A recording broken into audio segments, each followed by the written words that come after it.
Le bambou a des propriétés mécaniques très intéressantes qu'il faut faire valoir, qu'il faut faire connaître selon moi. Et en créant Cyclic, j'avais aussi vraiment cet objectif-là de dire qu'il faut aujourd'hui arriver à démocratiser l'utilisation de la matière végétale.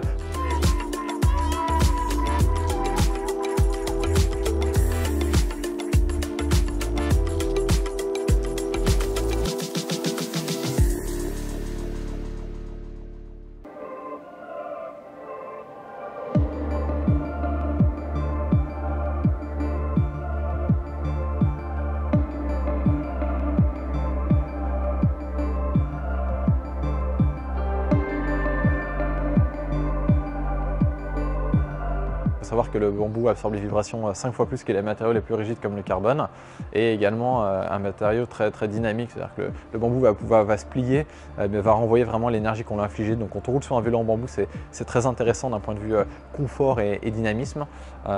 Et après ça, évidemment, on a l'impact environnemental qui est vraiment significatif.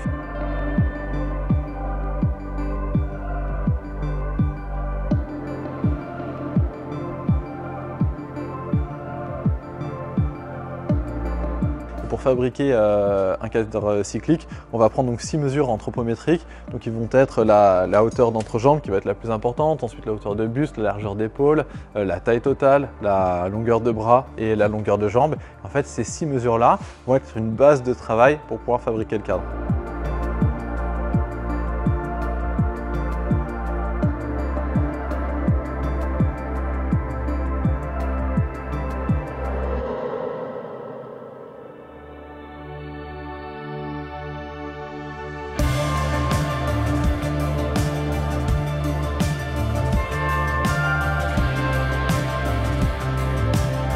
Ce vélo-là, on l'a construit pour une pratique urbaine, à savoir avec toute une partie motorisation électrique, moteur dans le roue arrière.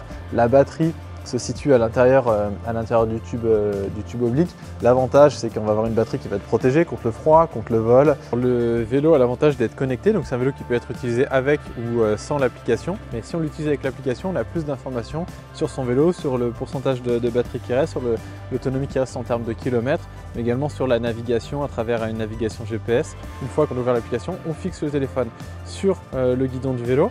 Là, on a une dalle de recharge par induction qui permet de recharger automatiquement son téléphone quand on utilise le téléphone avec le vélo, tout simplement pour soit recharger son téléphone quand on roule, tout simplement pour ne pas perdre d'autonomie quand on utilise l'application.